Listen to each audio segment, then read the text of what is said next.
Hey everybody, KMO here. We definitely live in interesting times, right? You'd think there'd be lots to talk about, and yet I just haven't felt like sitting in front of this phone and then jabbering at you recently. But several people have provided me with good feedback recently, and I am not going to read and respond to their feedback, at least not in this video, because it's too much work. So, instead, a few people have asked me to comment on Star Trek Picard now that the first season has run its course. And as I've mentioned in other videos, there is a online, particularly on YouTube, cottage industry, just a genre of YouTube content makers whose whole gig is to just hate on, the woke reinvention of long cherished franchises like Star Wars and Star Trek. And the Terminator, Ghostbusters, the litany. And in particular, I really enjoy the videos that a Scottish writer, puts out. He goes by the name The Critical Drinker. And his content is really smart. But, I could tell early on he was going to be hating on Picard, and that, he was going to go into it with the intention of hating on it because that was his brand. Even more so is Doomcock. Overlord DVD, Dictor von Doomcock. I enjoy his stuff, but it's not nearly as smart as, what we get from The Critical Drinker. It's funny, but not as smart. But I had to make a point of avoiding all of those guys. The Red Letter Media guys, the Midnight's Edge guys, I had to avoid all of them because, like JP, of Egotastic Funtime, I want to like Star Trek. I am willing to go to great lengths and overlook a lot in order to enjoy and like Star Trek. And that is the spirit in which I entered into Star Trek Picard. And the very opening of the very first episode, of, I think it's Bing Crosby singing Blue Skies, and we get a shot of a nebula, and then we get a shot of the Enterprise D, and it's beautiful. Everything about it is beautiful. It looks expensive, but it looks expensive and beautiful. And I forget who I was talking to about this, but this is a recycled line. Star Trek Discovery looked expensive and ugly. Deliberately ugly.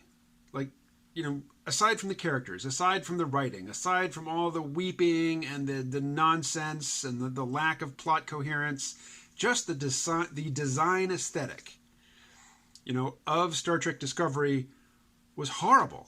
It was deliberately insulting to the established look of Star Trek over the past 50 years. They described it as a visual reboot. Whatever. I hated Star Trek Discovery, and I knew that Alex Kurtzman was still at the helm for Star Trek Picard, but I really enjoyed The Amazing Adventures of Cavalier and Clay by Michael Chabon, or however his name is pronounced. And I had high expectations that, mixing Patrick Stewart and Michael Chabon into the Alex Kurtzman Star Trek stew would improve things. And I will stick by that. I think it did improve things. Star Trek Picard was better, a world better, a universe better than Discovery Season 1, and still clearly better than Discovery Season 2. That said, over the course of the 8 or 9 weeks that it played out over, I couldn't help but have some of the criticisms of the naysayers make their way to my eyeballs. Or, in some cases, eardrums. And yeah, they were right. One, the whole utopian vision of Star Trek, of a couple hundred years from now, at least here on Earth, we've put the bullshit behind us, most of it anyway, and if you want to find excesses of greed and xenophobia and racism and, political dominance for its own sake, you have to go out into space to find some society that hasn't worked it out to the degree that we have. That was the Star Trek formula. It wasn't played out. There's an infinite number of stories you can tell within that premise. There remain so much untapped potential, uncharted territory within that premise. There was no reason to abandon that premise, except that Patrick Stewart, as I understand it, only agreed to participate in Star Trek Picard if he could use it as a platform to score political points against Trump's America. And so Starfleet has turned from, this embodiment of, nobility and sophisticated, hierarchical still, but, a hierarchical society that, one, provides for everybody's physical needs. I mean, there's just no question about that. You don't have to worry about poverty in the 24th century of Star Trek, particularly Star Trek The Next Generation. Everything that is good about Star Trek and about, everything that is good about the Star Trek vision of the future, everything that is good about Starfleet, the United Federation of Planets, all of that just gets swept away and replaced with a thinly veiled, depiction of the current moment. Science fiction is great for that. But dystopian science fiction, dark science fiction, gritty, pessimistic, nihilistic science fiction is everywhere. It's everywhere. There's no reason to turn Star Trek into that. There's just no reason to do that. Except, as Michael Chabon, revealed in an interview recently, there's no reason to do that except to insult people who really love that vision of Star Trek, of a utopian future where humanity has moved to a clearly better place, a more fair, egalitarian, just society. So anyway, you can tell I came into it wanting to like it. I really enjoyed the first few episodes. And I'm a big 7 of 9 fan. I was really looking forward to Jerry Ryan's entrance into the show. Then she comes onto the show, and all we see is that, all the potential for her to become this really self-actualized human being once she's back in human society, it was all for naught. It was squandered. She's just this, jaded, angry, burnout vigilante. And she shows up. It seems like she's just going to be there for one episode. By the end, it seems like, she's just shown up for long enough for her image to be tarnished, for her character to be defamed, and then she's dismissed. She does come back later, and she is a bit better in the later episodes, but still. Oh. Now, I like the new characters. I like Rafi. I think it makes no sense that she envies Picard's wealth and that she's living in a trailer in the desert. That's just not Star Trek. In a world of replicators, that's just not necessary for anybody. Anyway, I like the character of Rafi. She's great. I like the captain of the new ship, the guy who had holograms that looked like him with a variety of accents. Some of the accents were bad, but still, it was fun. It was a good role for that actor, to inhabit all of these different personas. That was fun. I liked it. We got to see a picture of Worf. I like the fact that there are no Klingons in this, and we do see a still image of Worf, and that he was not been photo retouched to look like one of the Klingork poop monsters, from Star Trek Discovery. He looks like the traditional, Klingon of the Next Generation era. Yay, I'm happy about that. The thing that turned me off first with Discovery was just the leaked images of what the Klingons were, the things they're calling Klingons in Discovery, what they looked like. That's why I have this beard. I started growing this beard to be a Klingon beard, to make a protest video. Soji Dodge, that pair, I could take her or leave her. I felt no affection for the character, but she didn't irritate me particularly. It was just, that was a neutral buoyancy on that one.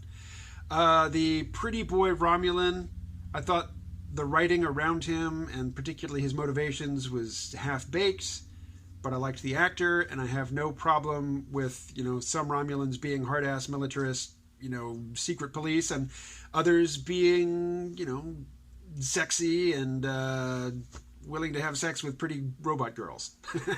No, I have no problem with that. Other characters, the two Romulans who are living with Picard in the first couple episodes, they're like his maid and butler. I liked them. I thought, it was kind of awkward that they were his servants. That's how they repaid him for his, generosity of spirit in wanting to help the Romulans, if not actually, pursuing that goal once he dropped out. Once he left Starfleet, not pursuing it on his own. I don't know.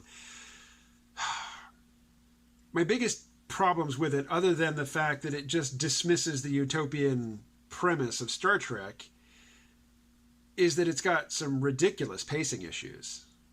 Like it's such a slow burn at first, and there's a reason to do a slow burn. You can do it to emphasize the atmosphere that you're going for or the tone. You can do it just to sort of mute people's expectations about what's going to happen later. If something starts off in a slow burn and they're not just pumped with kinetic excitement from the get-go, then you can do something really big and flamboyant and shocking later, which will have more power because you started with an understated tone and slow pace. This show doesn't do that. This is just clearly, the story wasn't complete by the time filming was complete, and they had to do a mixture of reshoots and weird editing, and particularly early on the story seems really like simultaneously fractured, half-baked, and overly convoluted. It's just, the writing is not good. There were good pieces of dialogue. It's like, oh, I bet that was a Michael Chabon line. I would, sometimes some character would say something, I'm like, that sounds really weighty. I bet that was, I bet they were really proud of that line in the writer's room, which takes me out of the moment.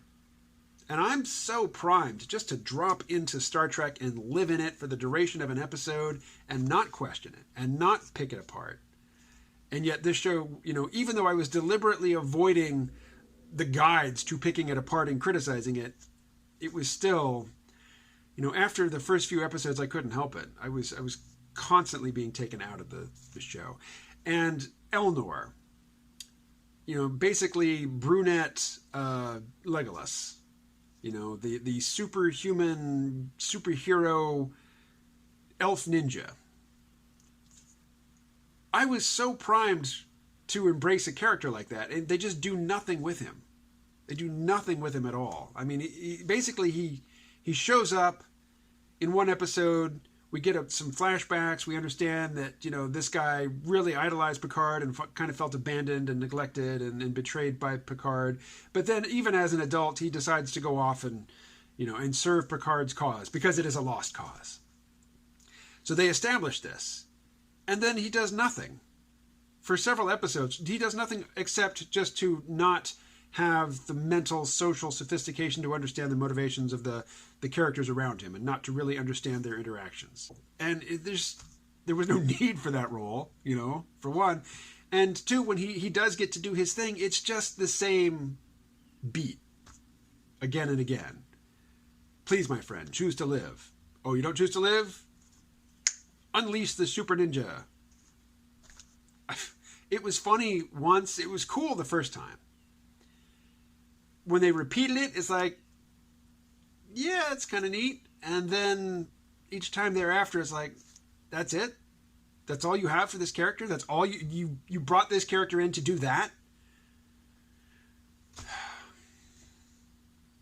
So I never played Mass Effect. I didn't recognize until, I encountered it on YouTube that Picard borrowed, reused the major story beats in one of the Mass Effect games about super advanced synthetic life, waiting out in the universe to swoop in and deal justice on biological life that would mistreat its synthetic creations.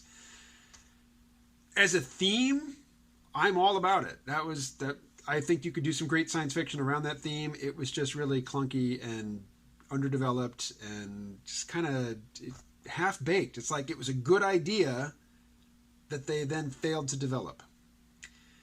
The whole, little colony of synthetics that they find at the end and their weird motivations and factionalizing and flipping back and forth. Again, it could have been good, but it wasn't. The synthetic super species that shows up to punish the biologicals every time they invent synthetics. It was basically Hellboy, the big tentacles coming out of the wormhole, except they were biomechanical tentacles, and how hackneyed.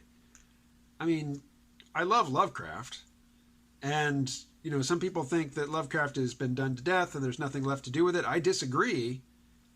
But this was just lazy. I mean, it's just...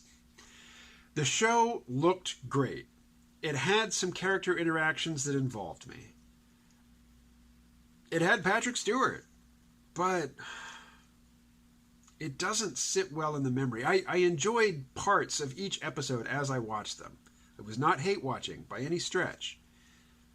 But now that it's all done, and I can see what they were building toward from the beginning, it wasn't worth pursuing. And, you know, lesbian 7 of 9, I have no problem with that. At all. In fact, it answers to many a fantasy of yesteryear. But to have her and Rafi staring longingly into each other's eyes in the final moments of the final episode, and then intertwining their fingers, like, there was nothing to indicate that was coming. That came out of nowhere for seemingly no reason other than to, jab at social conservatives. And say, here's something else we've done to this character that you idolized for years, and you probably won't like it because you're a bigot. It's like, I'm not offended by that. It's just bad storytelling. That came out of nowhere. That was unearned. That moment was completely unearned. They laid no groundwork for it. And so now there's supposed to be a season 2. But what's the motivation for this group of characters to stick together now? I mean, why are they now a team? Why are they now a crew? As far as I can see, there's no reason to have a season 2.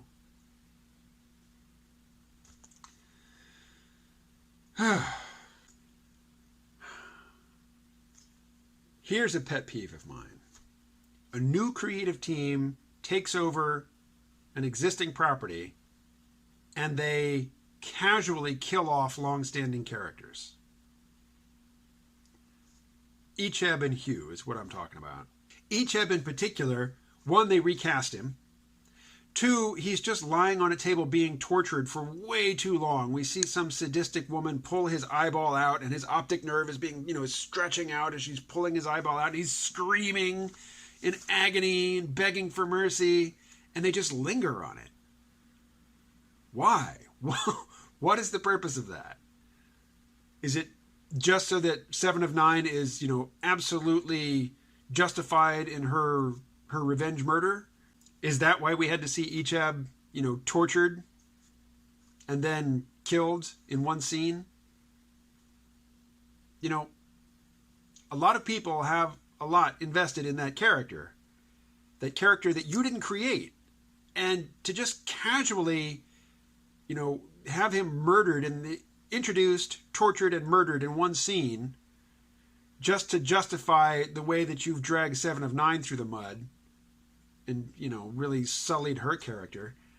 So I went into this show really wanting to like it, willing to give it the benefit of the doubt at every turn, to ignore plot inconsistencies and, unworkable character motivations. I was really willing to forgive all that because, in the 50-year history of Star Trek, there is a lot of crap. We tend to remember our dozen favorite episodes and think that that's Star Trek, but no, there's a lot of crap in Star Trek. So I'm used to overlooking and forgiving the crap. And in this series, as I reflect on it, I can't bear to go back and watch it again. I have watched the latter seasons of Voyager 3 times in the last 4 years. I have rewatched the entirety of Star Trek Enterprise in recent years. I'm now going back and rewatching Deep Space Nine. Not the early seasons, but season 4 on. I can't, I just cannot bring myself to rewatch any episode of Picard. Rewatching it will just diminish it. So, ultimately, this current manifestation of Star Trek, I just want it to end. We had basically a decade and a half of nothing. I would rather have nothing than have more of this stuff. If you want to do your dark, gritty, woke sci-fi, invent a new franchise. Make something up that is original and that is yours and that you can do with as you wish. Because they're your characters that you invented in your situation, in your world that you built. Go and do that. So, I'm not angry. You can call me toxic if you want. This is not what I want from Star Trek. You know, I'm happy about the updated special effects and the cinematic look of things, but I'd much rather have clunky's 90s special effects and the stilted sort of unemotional acting, which was Rick Berman's contribution to the series, than this stuff. This current secret hideout iteration of Star Trek simply does not answer to, my interest in Star Trek. And I don't want to see any more of it. And I know what you're saying. You don't have to watch it. And eventually there will come a point when I just won't. Like, I have not seen The Rise of Skywalker. I have no intention of seeing it. If you had told me 20 years ago that I would just simply choose to not see the 9th and final, Skywalker saga film, that would have been unthinkable to me. And yet that's the reality that we've come to. So I know, coronavirus, people dying, big stuff happening, and I'm whinging about a TV show. People ask me. People have asked me for my opinion about it. So there it is. Talk to you later.